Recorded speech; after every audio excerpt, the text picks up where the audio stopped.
Letter to the listener. Before the story begins, before the voices unfold and the moments come alive in your ears, I need you to pause for a second. This is not just a story. This is a reflection, a mirror, a quiet conversation between your heart and the parts of you don't always speak about. As you listen, you may find yourself in places you didn't expect, in memories you thought you had buried, in emotions you tried to outgrow. And that's okay, because some stories are not meant to entertain you. They are meant to reach you. You will hear laughter. You will feel tension. You may even sit in silence after certain moments, wondering, why does this feel so real? It feels real because it is. Not necessarily in events, but in truth. The truth of love, the truth of choices, the truth of consequences, the truth of becoming. Every character you will encounter carries something deeper than what is seen, just like you do. Some are searching, some are hiding, some are fighting battles no one else can see. And maybe, just maybe, you'll recognize yourself in one of them. If you do, don't run from it, sit with it. Because growth doesn't come from avoiding what we feel, it comes from facing it. This story was not created by accident. It was written with intention, with weight, with purpose. So whether you're listening in the quiet of your room, driving through a long road, or trying to escape your own thoughts for a moment, I want you to know this. You are not just a listener. You are part of this experience. Let the words settle. Let the emotions breathe. Let the story speak to you in ways no one else can. And when it's all over, don't just move on. Take something with you, a lesson, a realization, a shift. Because the best stories don't end when the audio stops. They stay with you. They change you. So as you begin this journey, listen not just with your ears, but with your heart. Joyfully yours, Okmibo T. Oluwole.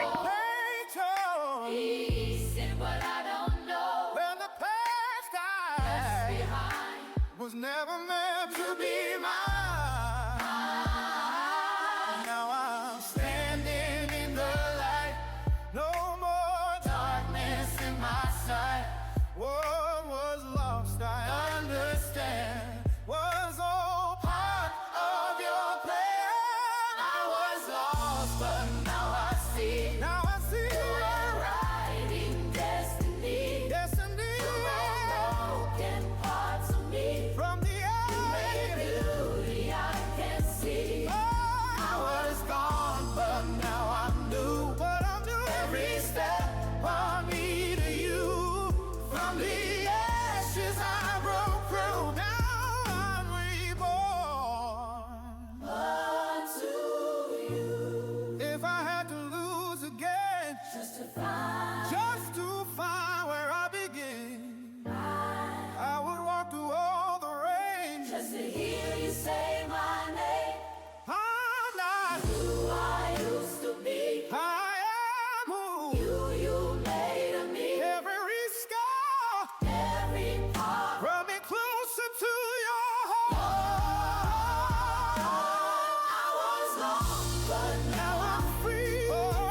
Rewrote my destiny. Every broken piece of me now shine so beautifully. Shine so bright, but now I knew there was only you. Through the fire, I came through. Now I'm reborn. Forward to you. I'm reborn to you. Chapter 1. The Woman Who Never Died. Death was quiet. That was the first lie Kassandra discovered after she opened her eyes. She remembered the explosion, heat ripping through metal, the scream of alarms, the way Zion's name tore out of her throat before the world folded in on itself. She remembered thinking, at least my children are asleep. She remembered praying in 3 languages she barely spoke anymore. Yoruba from her mother, Korean from her father, English because fear always chose English. Then nothing, until now. Kassandra woke up gasping, lungs burning as if they had never learned air. The ceiling above her was unfamiliar, white, smooth, humming softly with recessed lights. Her body jerked upright on instinct, hands flying to her chest. No wounds, no scars, no pain. Her hands were slim, unmarked, the same hands she had at 25.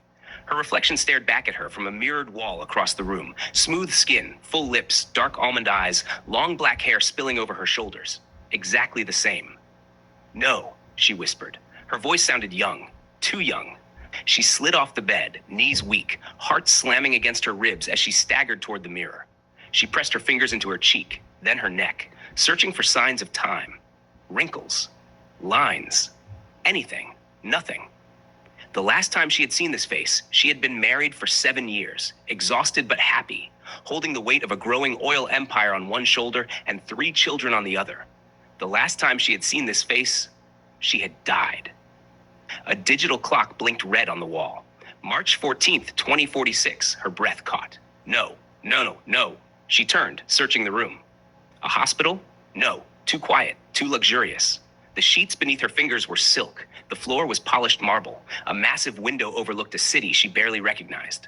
Riverside had grown teeth. Glass towers pierced the skyline where modest buildings once stood. Roads twisted wider, smarter. Drones hummed faintly in the sky like mechanical birds. 20 years. Her knees buckled and she sank to the floor. My children. The word shattered in her mouth. Eleonora had been barely 6 months old when Kassandra died. Soft-cheeked, always reaching for her hair. The twins Asher and Asha had been 5. Loud, curious, forever asking why. They were grown now, and Zion, her chest ached. Zion Webamliel, her husband, her partner, her anchor. The biracial boy from Riverside with a Trinidadian mother who sang while she cooked and a Caucasian father who taught him discipline and restraint. Zion with his warm brown skin, sharp jaw, and eyes that always softened when he looked at her. He would be 45 now. Older, wiser, maybe broken. Would he even recognize her? A soft chime sounded behind her. Kassandra Webamliel, a calm voice said. You have fully awakened. She turned slowly. A holographic interface hovered midair, glowing blue. Welcome back. Her blood ran cold. Back? From where? A pause, almost respectful. From death. Chapter 2. The Name That Stopped Time. Zion Webamliel had learned how to keep his face still. Grief had taught him. Boardrooms full of men feared his silence more than his anger. At 45, Zion had become a monument. Tailored suits, salt threading his hair, eyes sharp as cut glass. The oil empire he and Kassandra had built from nothing had exploded after her death. New contracts, new fields, new power. The world called him brilliant. Riverside called the Webamliel family untouchable. His children called him dad with careful love. But at night, when the house quieted, Zion still slept on one side of the bed. The door to his private office slid open. Sir, his assistant said, voice tight, there's someone here. Zion didn't look up. Schedule it. She refused to leave. That made him glance up. She gave your security a name, the assistant continued. She said it belongs to her. Zion's jaw tightened. People say many things. She said her name is Kassandra. The world stopped. The pen slipped from his fingers, clattering loudly onto the desk. That's not funny, Zion said softly. No one's laughing, sir. Zion stood slowly. Every movement felt heavy, like his body knew before his mind did. Where is she? The east living room. He walked. Each step felt like walking into a memory he had buried alive. The doors opened, and there she was, standing by the window, sunlight wrapped around her like it had always known her. Same posture, same quiet strength, same face that haunted his dreams. 20 years younger than him, exactly as she had been the morning she died.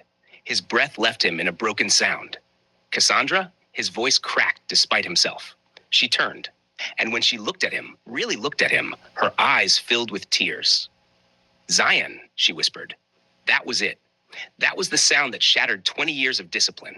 He took a step back, heart pounding violently. This isn't real. She crossed the room slowly, afraid to move too fast, afraid he'd disappear. I know what you're thinking. I would think it too. How do you know, he demanded, that I hate being touched when I'm working? She stopped. Because you always flinch. How do you know, his voice shook now, that my mother sings when she's nervous? Because she sang the night we signed our first oil contract. His chest heaved. How do you know, he whispered, what I said to you right before you died? Kassandra swallowed. Her voice trembled. You said, come back to me, Cass. Don't you dare leave me alone with this world. Zion broke. He crossed the distance between them in 2 strides and gripped her arms, hands shaking, as if she might turn to smoke. You didn't age, he said hoarsely. You didn't change. I did, she replied softly. I lost 20 years with you.